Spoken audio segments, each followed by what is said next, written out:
Isang minsan serye ang pamagat ng pelikula The Naked Gun 2025.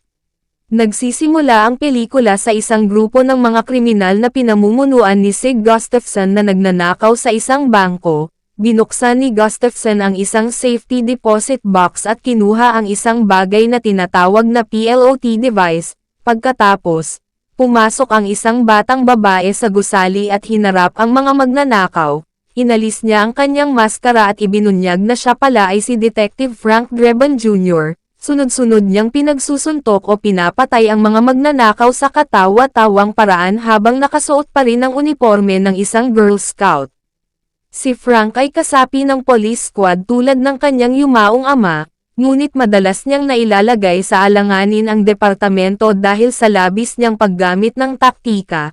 Dahil dito, may ilang magnanakaw na nagsampa ng kaso laban sa kanya at sa departamento dahil sa labis na puwersa. Inutusan sila ni Chief Davis kasama si Captain Ed Hocken Jr. na sumunod sa mga alituntunin at laging nakaon ang kanilang body cam. Pagkatapos, nagtungo sina Frank at Ed upang magbigay-pugay sa kanilang mga ama, gayon din ang iba pang mga detective, maliban kay Nordberg Jr., umaasa si Frank na magbibigay ng senyales ang kanyang ama, tulad ng pagpapakita sa anyo ng isang kwago.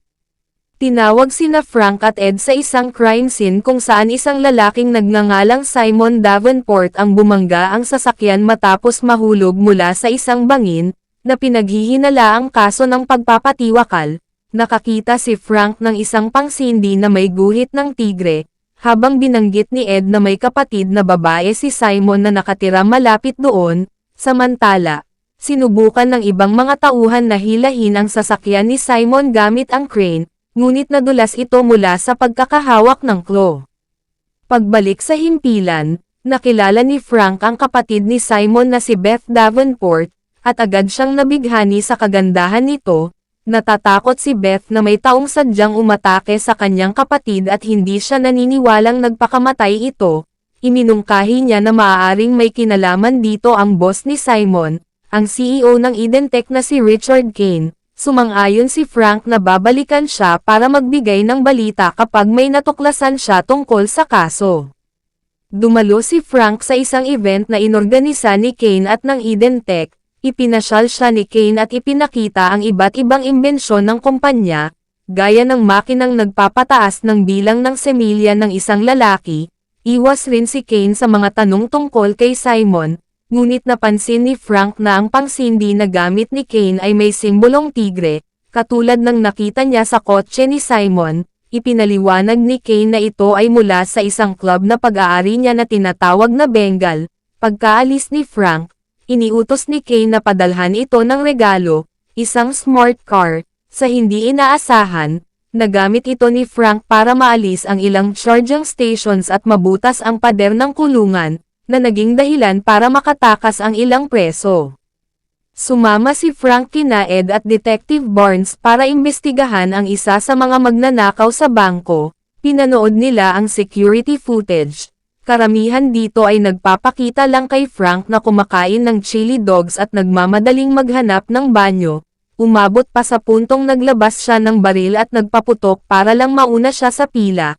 Sa huli, nakita nila ang magnanakaw sa video. Sinabi nito kay Frank na hinahanap niya ang safety deposit box na may lamang PLOT device. Pagkatapos, sinabi ni Ed kay Frank na pagmamayari ni Simon ang deposit box. Sa Identech, pinamumunuan ni Kane ang isang pulong kasama ang iba pang masasamang bilyonaryo habang ipinaliliwanag niya kung ano ang PLOT device.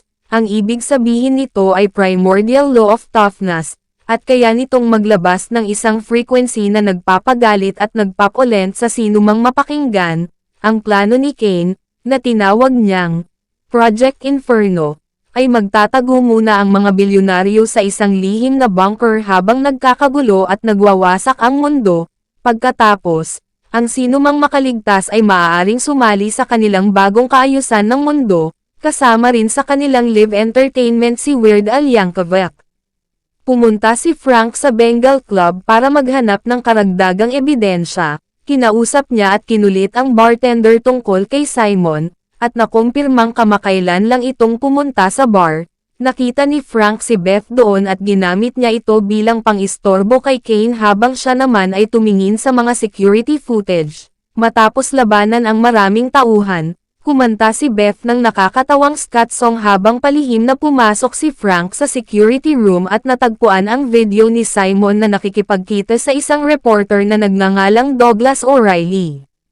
Nalaman ni Davis ang mga ginagawa ni Frank at tinawag siya sa bahay habang nakahiga ito sa kama katabi ng natutulog niyang asawa. Dahil sa ginawa ni Frank, sinuspinde siya ni Davis ng 2 linggo. Bumalik si Frank sa kanyang apartment, kung saan naghihintay na si Beth. Nagbiruan sila at nagpatuloy sa paghahapunan. Sa isang kalapit na bubungan, minamanmanan ni Gustafson, na nagtatrabaho para kay Kane, sina Frank at Beth gamit ang thermal lens. Mali ang pagkakaintindi niya sa lahat ng ginagawa ng dalawa, at iniisip niyang puro gawaing sexual ang mga ito, lalo na nang pumasok ang aso ni Frank at akalain ni Gustafson na may ginagawa sila kasama ang aso. Nagsisimula ng aminin nina Frank at Beth ang nararamdaman nila para sa isa't isa. Nagkaroon sila ng romantikong weekend sa isang nyebeng bahay, kung saan nagsagawa sila ng isang madilim na ritual na nagbigay buhay sa isang snowman. Una, nagiging parang tatluhan ang samahan nila, pero kalaunan, si Frank ay si Beth na lang ang gusto. Naging mamamatay ang snowman at tinangkang patayin sina Frank at Beth, hanggang sa pugutan ito ni Beth ng ulo gamit ang espada.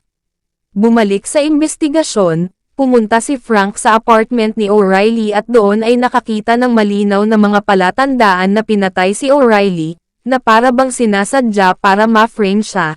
Natagpuan niya ang bangkay ni O'Reilly at sinubukan niyang alisin ang ebidensya, ngunit aksidente niyang naputol ang ulo nito gamit ang ceiling fan. Dumating ang mga pulis kaya tumakas si Frank gamit ang kanyang smart car. Sa kasamaang palad, nahak ni Kane ang sasakyan at sinabi ang balak niyang patayin si Frank sa pamamagitan ng pagpapatakbo nito patungo sa tiyak na kamatayan. Binabasag ni Frank ang windshield para makatakas, ngunit tumama siya sa maraming lobo at mga bubuyog, at sa kasinalubong ng 2 lalaki na may dalang kapalit na windshield na eksaktong kasya. Sa huli, napilit niyang mapasunod ang virtual assistant na si Clippy para buksan ang pinto, kaya nakatalon siya palabas sa tamang oras. Tinawagan ni Ed si Frank para ipaalam na isasara na ang police squad dahil sa investigasyon, at gagawin itong isang spirit Halloween store. Pumayag si Frank na magtago muna at pumunta sa bahay ni Beth, kung saan inalagaan niya ang sugat nito. Ikinwento ni Frank na natatakot si Simon na ginagamit ang PLOT device para sa masamang layunin, at iyon ang dahilan kung bakit siya napatay. Pinaghihinalaan niya na ginagamit lang siya ni Beth at nagpapanggap na mahal siya. Pagkatapos, nagalit siya at nagreklamo tungkol sa paggamit ni Beth ng kanyang TiVo at aksidenteng pagbura ng mga episode ng Buffy. Sa tulong ng kanyang mga kapwa-investigador, nahuli ni Frank si Gustafson at inilagay ito sa kama ng ospital. Niloko niya si Gustafson na nahuli na si Kane, kaya napaamin ito tungkol sa plano ni Kane na mangyayari pagsapit ng hating gabi sa bisperas ng bagong taon, ngunit lumalabas na isa pala itong Mission Impossible na bitag, na may pekeng silid na inihanda, at ginagamit din pala ito ni Barnes para mapasabi si Frank na pinilit niya si Gustafson na umamin, dahil nagtatrabaho si Barnes para sa internal affairs. Nang mapasabi naman ni Frank na sinindak ni Barnes ang mga kontratista para gawin ang gusto niya, siya naman ang naaresto. Dumalo si Frank sa isa pang event na pinangunahan ni Kane, kung saan nakatakdang paganahin ang PLOT device.